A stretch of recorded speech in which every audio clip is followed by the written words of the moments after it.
Thank you, Novotel, for the warm welcome to Sydney and your radio station, Radio 2000 FM, for hosting the 2016 NEMBC Annual Conference. I also would like to thank Uncle Alan for the warm welcome to the Uncle Elder and as Thomas. We, the word about the relatives, that welcome and welcome and welcome the relatives, that resonates with us as well. So I'd like to also acknowledge the traditional owners of this land upon which we meet today. I pay my respect to elders past and present and honor their traditions and customs. I'd also like to acknowledge the presence here today of a few people representing the organizations, CDF, CDOA, and FETA, and sponsors, New South Wales Government, Sports and Fitness Spaces, Cultural New South Wales, ECC New South Wales, CDF, FETA, and Maya New South Wales. Thank you for your sponsorship, which is very much appreciated. I'd like to also welcome our VIPs today, and that's my job as a president of the organization, is to welcome a lot of our VIPs today. Senator Honourable Mitch Fifield, and this is the order of which the presentation is going to happen today, as you see in your program. Mr. Stephen Jones, MP, Senator Zed Australia, Dusty Senator Richard Natali. So those are the speakers in this formal part of the morning. As you know, the theme of the conference today is identity and representation.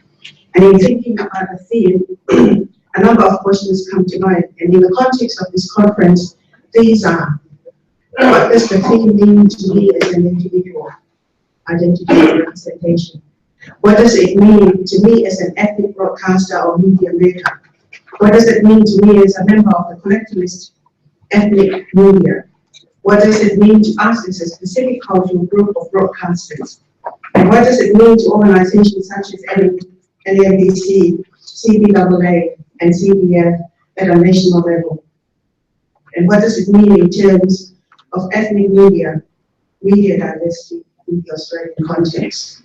To put it in my own perspective, what does identity and representation mean to me as a Tongan hyphenated Australian, as a broadcaster in Adelaide for the Tongan community, as a member of the ethnic station bar EBI, as a member of the Tongan broadcasters in Australia, as a member of the NEMBC, which must maintain its relationship with CBF and CBAA and other media sectors of the community broadcasting in Australia, and also as a member of the ethnic media in the Australian media industry. As you can see, the theme of identity and representation is multi-layered. It has different interpretations and associated practices in different contexts that I have just mentioned above. Of particular importance to us today is how our identity as ethnic media makers and presenters is presented in our work for our community and beyond. Hassan Haj, a known sociologist of our time, a Lebanese hyphenated Australian academic, coined the phrase hyphenated as an inhabited space typical of any migrant. As ethnic media makers, we are inhabiting this space. We are at the core phase of toing and froing between two shores, between our own culturally and linguistically diverse community and our own Australian community at large. As Hart stated in his latest book, we who inhabit the space should be comfortable in oscillating in our hyphenated spaces. We should be fluid in our practices in wearing two hats, if not more, at the same time. In saying this as an introduction, I'm glad that the work of unpacking the theme today is left to experts in the field. And my colleague here, of course, is an expert in this particular field, Dr. Peter Gale, and also the politicians who are here to share their views and shed more light and understanding on the theme in relation to our practices as ethnic media in Australia.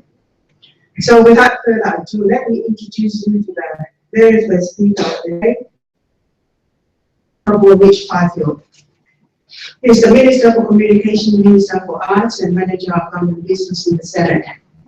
Mitchell Peter, or Mitch Fifield, is a member of the Australian Senate representing the state of Victoria for the Liberal Party since March 2004.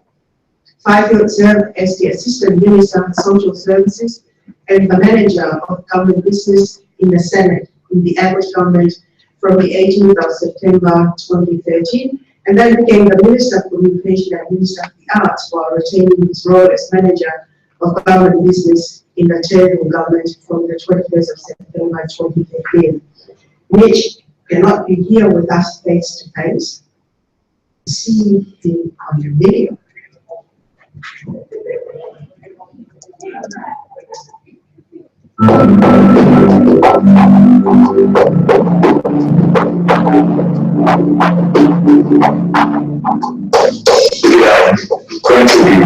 It's a real pleasure to open the 2016 annual conference of the National Ethnic and Multicultural Broadcasters Council, and I'm so sorry I can't be there in person.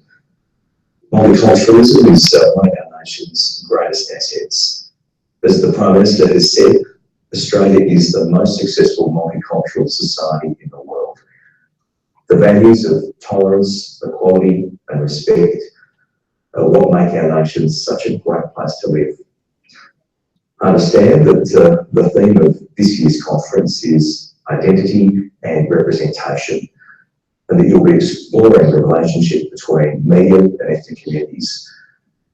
Also looking at how to further develop a framework to guide the media's engagement with and reporting of issues relating to migrant communities.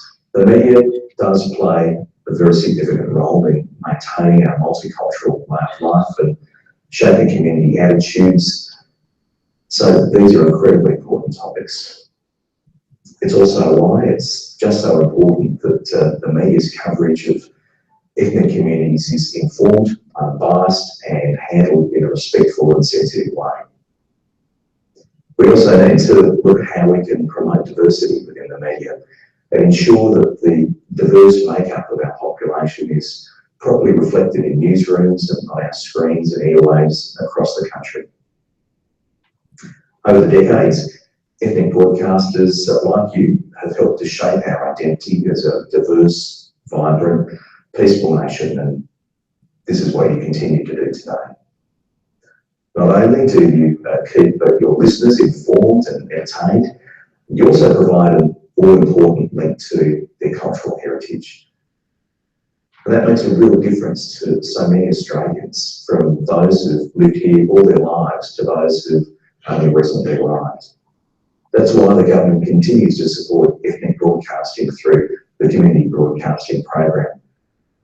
I want to thank the NEMBC for its role in promoting diversity and acknowledge the dedication and commitment of the 4,000 volunteers involved in multilingual broadcasting who will produce over 2,000 hours of ethnic radio each week. Can I thank you for your passion, for your hard work, and wish you all the best for the conference. Thanks very much.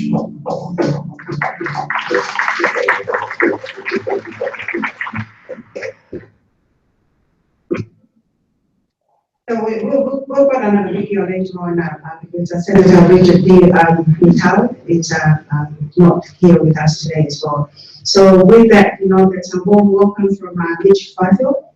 And as you know, as NEMBC, we did approach him about direct funding for the sector itself, and he sort of smacked us in the end and say, go by the way through the CDF. So we are trying to toe the line, so to say. But as you say, you've got to test out the waters and see whether something is going to happen there. I would like to take this time to introduce Mr. Stephen Jones MP, our first speaker face-to-face today. Mr. Stephen Jones MP is the Shadow Minister for Regional Communication, Shadow Minister for Regional Services, representing the Honourable Michelle Roman, MP Shadow Minister for Communications. Mr. Jones has previously served as the Shadow Assistant Minister for Health and Shadow Parliamentary Secretary for Regional Development and Infrastructure. All his portfolios have remained a strong and active interest in regional policy. Mr. Jones holds a Bachelor of Arts degree from the University of Wollongong and a Bachelor of Law degree from Macquarie University. Can you please put your hands together and welcome Mr. Stephen Jones.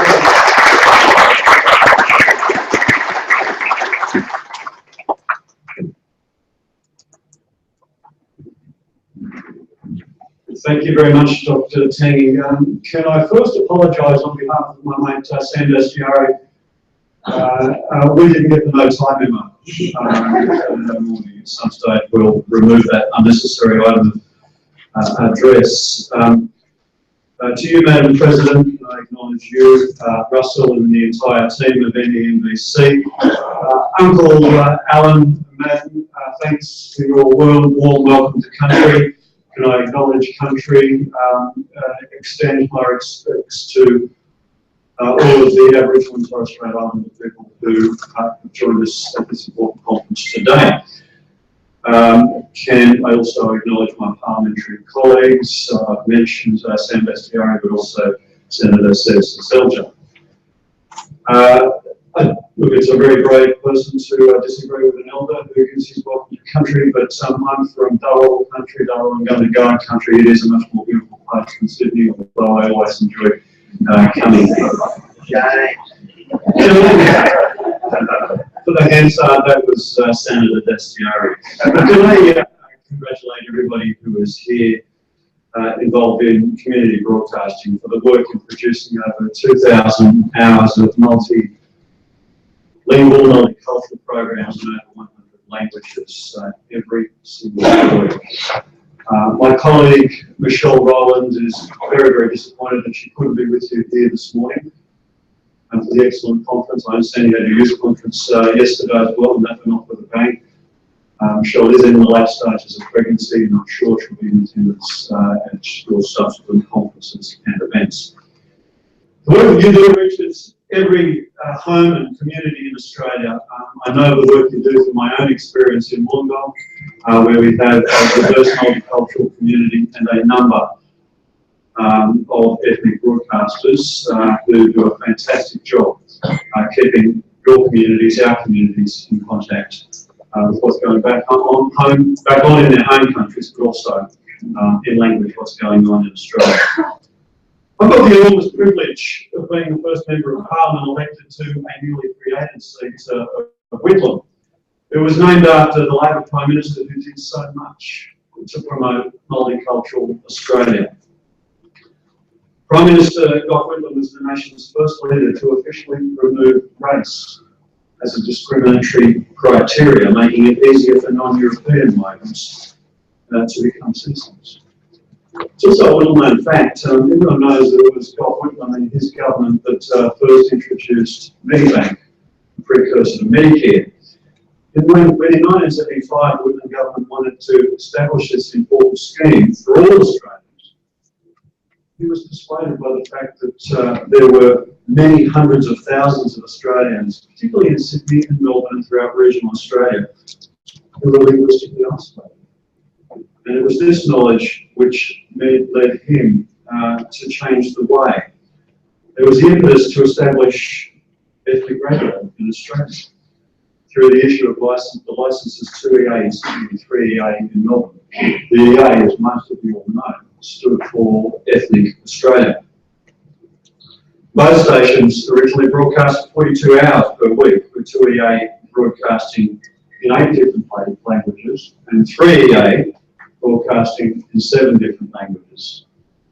Today, this has grown and developed into a sector with more than 4,000 volunteers from 125 distinct cultural groups, which creates programs in over 108 different languages, broadcasting via 120 different stations. Well, simply your work matters when it comes to fighting stereotyping and discrimination. Can I say this is a task that is never finished? You deserve and need to know that as you work on this, that your parliamentary leaders have got your back. At every turn, we have to fight the battle against discrimination. And I'm determined to ensure, as all of my parliamentary colleagues are determined to ensure, that Parliament is not used as a forum to broadcast discriminatory messages? How can we ask our children and everyone in our community to stand up against hate speech, against discriminatory messages and discriminatory policies? Parliament itself is used as a forum to broadcast those messages. I, for one, don't believe that the law is actually the best method for attacking those issues. I think a strong and robust democracy, supported by a strong and robust broadcasting sector, are able to counter those small-minded and very minority views, is the best way to challenge that issue. Like all of us in Australian Labor, we were disappointed in some of the debates that occurred over the last fortnight. We can guarantee you that we'll be taking up the argument on behalf of the overwhelming majority, right-thinking Australians, to put a different case. Your work builds a bridge to help recently arrived migrants find their way in new and often strange places, and helps them to call Australia home. The theme of this year's conference, identity and representation, is absolutely absent. You'll consider how to maintain the principles of visibility and independence, diversity and multiculturalism. This is important work, and I commend you on the efforts to meet the highest standards of civic responsibility in the delivery of broadcasting programs. Also, one of the most pleasurable duties of a Member of Parliament, whether you're a Senator or an MP, is to attend the regular citizenship ceremonies that take place in our town halls every week of every year. It's an enormous privilege on behalf of the Australian Government to bestow these gifts, the gift of Australian citizenship. It is indeed one of our greatest gifts that a large number of people in this room will benefit from. We all have a role to play in ensuring our multicultural traditions hold firm. As citizens, as indeed those words, those famous words, in the lesser sung verse of our national anthem say, for those who come from across the sea, we've boundless plains to share. Uncle Madden reminds us that those plains weren't empty when the first Europeans arrived here in 1788. But together we have, through eternal vigilance and hard work, built one of the most successful multinational countries on earth. One of the secrets to our success is this. In Australia, it doesn't matter whether you worship in a synagogue, in a mosque, in a church, in a shrine, or nowhere at all. We welcome you here. We ask you to bring your diverse cultures, your diverse languages, and practicing of faith to our country, to enrich our culture and ensure that we can continue to move forward in advancing Australia, a fair, diverse and multicultural nation.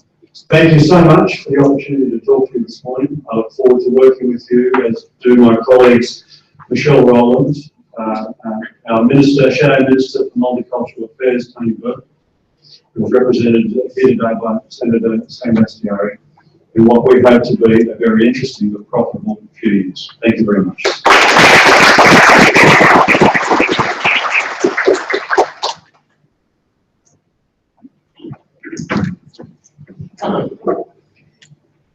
Thank you for that, Stephen, and the regional broadcasters and ethnic broadcasters, really welcome the sort of work that you're doing there. So thanks very much for that.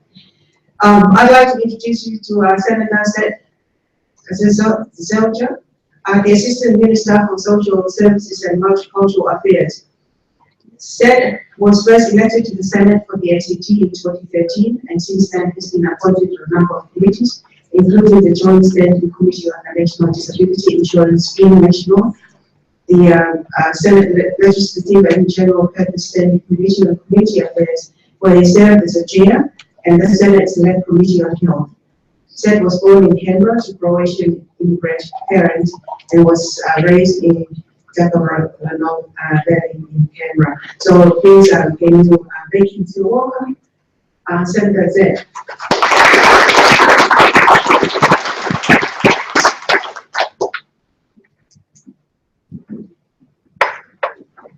Well, thank you very much for that introduction, Dr. Steen. It's lovely to be with you today. And can I start by acknowledging Russell Anderson, the Chief Executive Officer of National Ethnic and Multicultural Broadcasters Council, Mr. Peter Batchelor, President of Community Broadcasting Foundation. Thank you, Uncle Alan Madden, for that wonderful work in the country. Dr. Seb Osdowski, the Chair of the Australian Multicultural Council. Mr. Joseph Caputo, Chair of the Federation of Ethnic Communities Council of Australia. My federal parliamentary colleagues, Stephen Jones and Sam Destiardi. Distinguished guests, ladies and gentlemen, it is a great honour to join with you today for the opening of the National Conference of Ethnic Broadcasters. This year's conference theme, Identity and Representation, is an excellent one. And Australia's identity is very much a multicultural one. The multicultural character of Australia is central to our nation's story. More than 7.5 million people have come from all corners of the earth to make their home here, and that includes my own parents who travelled from Croatia many years ago. About 45% of Australians were born overseas or have at least one parent who was.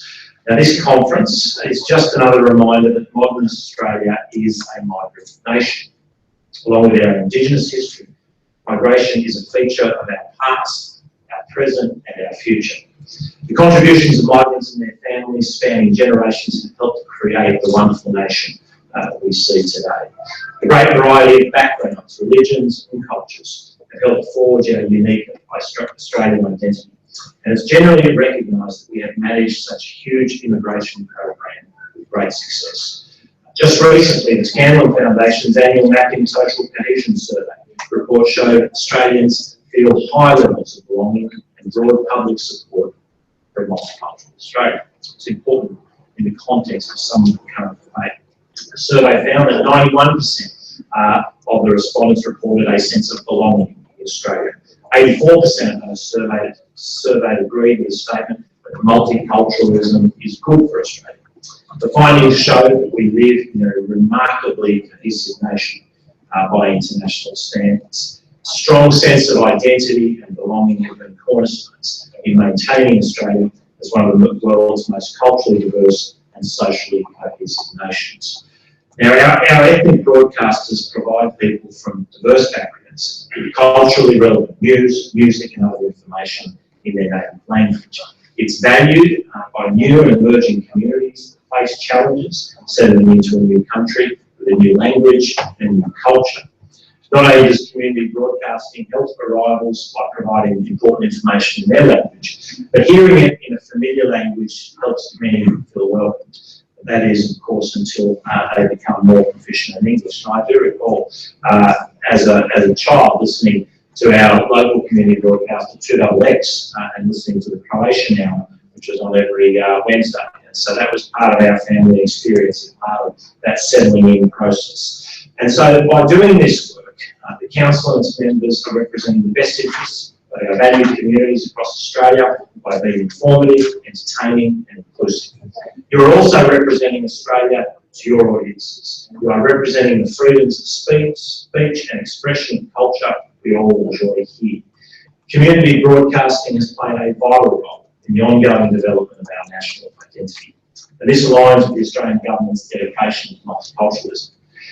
Government will continue to promote community harmony and social cohesion by working with business, community, individuals and state and territory governments.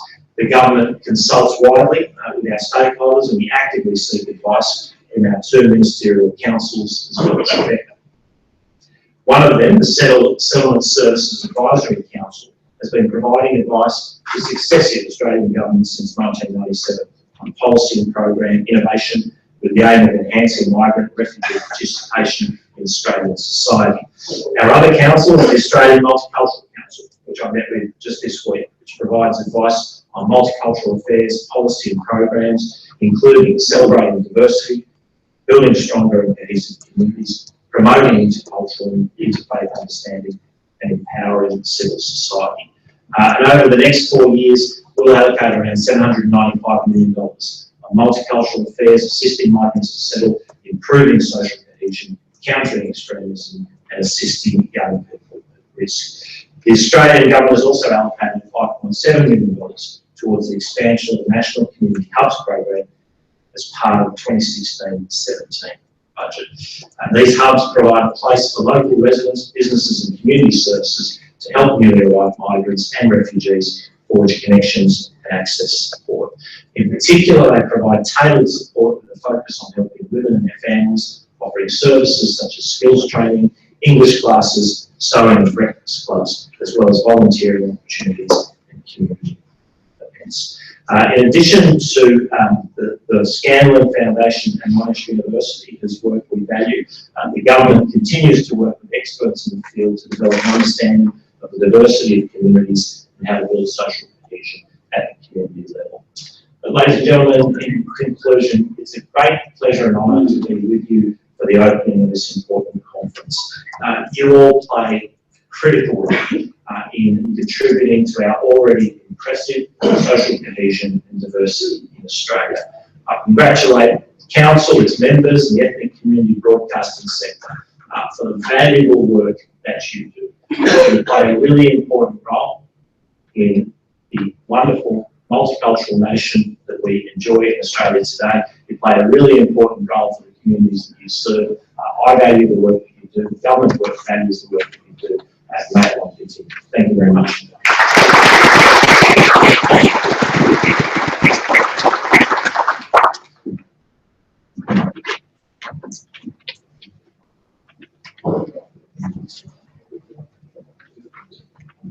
Thank you, Seth, for that wonderful delivery. Our next speaker is Senator Sam Bastille, representing the Shadow Minister for Citizenship and Multicultural Australia member for Watson, the Honourable Tony Bird and Dean. Sam was born in Iran and migrated to Australia as a young child in 1988 during the Iran-Iraq War. He joined the Labour Party following the Australian Republican referendum in 1999.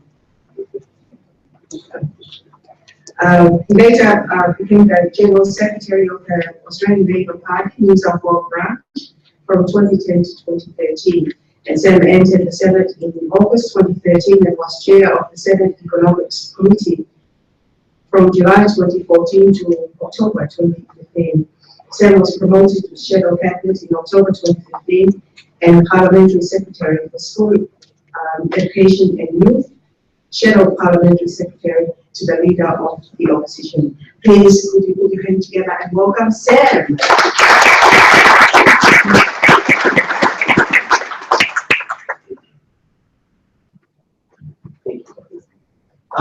If there was ever a question about your commitment to what you do, it's having to wake up on a Saturday morning and hear from 5 politicians. I want to begin by acknowledging the traditional people in the land that we gather, but I also want to acknowledge my fantastic parliamentary colleagues, Seth Zelja and the incredible Stephen Jones. I think it's a demonstration of the commitment that there is to this program, that there are such a diverse range of political parties that are here to be represented today. Dr. Tangi, thank you for having me here, and Russell Anderson as well. Touched on earlier, and again, I think I don't need to tell you the facts. You know the facts. 1 in 4 people were not born in this country. We have an incredible multicultural community. You have, almost 1 in every second Australian has either themselves or a parent who was born overseas. They're the facts, but they don't really ever actually tell the story. As Dr. Tangi mentioned earlier, I was born in Iran. I came to this country during 1988. I like to tell people I came to this country with $10,000 in a suitcase full of dreams. My sister reminds me that we never had $10,000. But part of that Australian story, that Australian experience, is coming here, finding those that share the same journey with you, and being able to tell those stories and share those stories. And the great strength of Australian multiculturalism has been our ability for generation after generation to embrace migration, not our ability to reject it. And it's not as if it hasn't been an easy road. There have been challenges. I mean, the Labor Party that I'm so proud of, that I'm part, was founded on a principle of white Australia. Was founded on a principle of white Australia. It was bipartisan politics by both the major parties in this country, right up to the 1970s. Right up to the 1970s, that almost everyone in this room would be excluded from being able to come to Australia. And yet, in those past 40 years, the programs of migration, the programs of engagement, the bringing different people here, the being able to tell the stories. And what we do really well, when we do it well, is this. The idea of multiculturalism, which is actually quite unique to the Australian experience. A few other places do it well, the Canadians do it well, a few other places do it well, but nowhere does it well as here when we do it well. And it says this: you can come to this country, you can maintain your identity, you can maintain your culture, and insofar that doesn't conflict with our broader universal values, you're enhancing the Australian experience, not detracting from it. And that is the great Australian multicultural story. Other places in the world do it differently. America talks about the melting pot. You can go to America, you can become an American. But the idea of becoming American is in part about giving up your identity to adopt a different one. What we say here is we're stronger and better when you maintain both. We're stronger and better when you maintain both. And that's the challenge. And, look, there is an elephant in the room. There is a growing of disenchantment, of people feeling like they're disconnected when it comes to things like employment. And you will have from time to time the racist rhetoric and the politics of fear and division. And I'll let you all know a really easy secret. The politics of fear and division is really, really easy. It's really easy. Right? And so when you have, one nation that's been here for 20 years now, it's nothing new. It started off being about the Indigenous Australians, welfare cheats and this and that. Then it was about the Asians, and we're all going to be swamped by Asians. Now, people like myself are under attack. And as I say to every next community that comes through, you're next. But the politics of fear and division are about turning around and saying, because things are tough, because things are hard, that we can blame those challenges on the next group of migrants or the next group of people that are coming through. And it doesn't matter. We all know the statistics. The statistics show that none of that is true. The statistics show that migration creates jobs, that migration creates employment, that migration creates opportunities. But it's not about that. It's about making sure our communities, in how we act, how we conduct ourselves, and how we represent ourselves. And the work you do, and the work that you do through the media, by embracing, by engaging with these communities, is incredible, it's commendable, and it's part of what makes this country great. Thank you.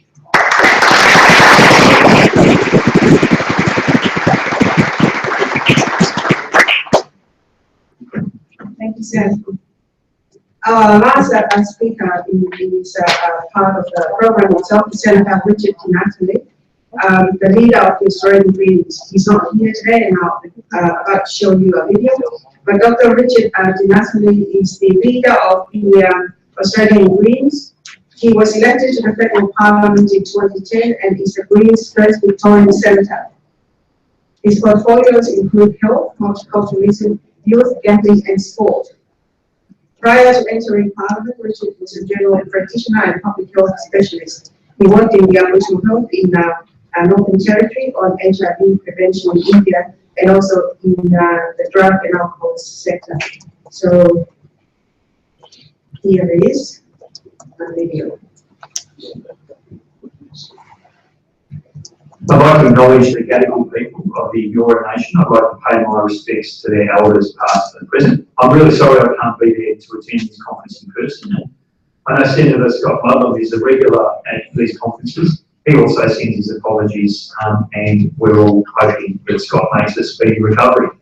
Let me thank the conference organisers for the opportunity to speak to you all today. I want to thank Dr. Tandy Steen and Russell Anderson for allowing me to appear on the big screen before you today.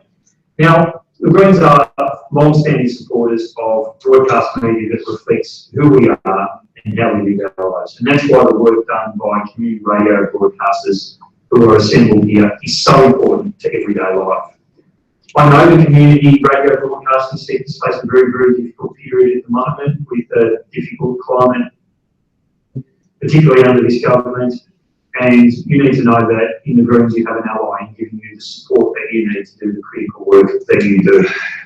We can all see what is plainly a lack of diversity in Australia's mainstream broadcast media. And it's often said that the mainstream media lags 30 years behind the real world in its representation of Australian life.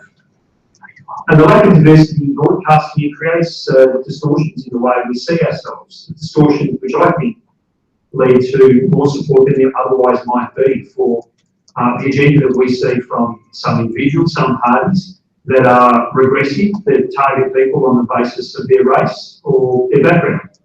We're having a live debate in this country at the moment about watering down protections within the Racial Discrimination Act, that section called 18C, which is really just about setting the absolute minimum standard of engagement in a diverse, multicultural nation. And it's why the Greens, all of us, myself, my colleagues, we will be doing everything we can to oppose any weakening within the Racial Discrimination Act. In fact, we'd like to see it strengthened. And it's not just the Racial Discrimination Act where we're seeing a debate around issues of race and what it means to be Australian. We see a toxic debate around the treatment of innocent people seeking asylum in this country. It's a debate that I think is deeply rooted in racism. We've just seen the election of President-elect Donald Trump. I still never thought I'd say those words. But what it does mean is that it's never been more important for us to take a stand on behalf of the different communities who have come across the seas from all over the world to make Australia home. Please know that we're committed to ethnic community broadcasting as a vital feature of a naturally multicultural Australia. And I know, of course, you feel the same way. This is a room full of people who are committed to the core activities of ethnic broadcasting, activities which build upon the enormous and unique strengths of our vibrant multicultural nation. Once again, let me say thank you on behalf of the Greens for the work that you do. Please know that you have our support and all the best with the conference.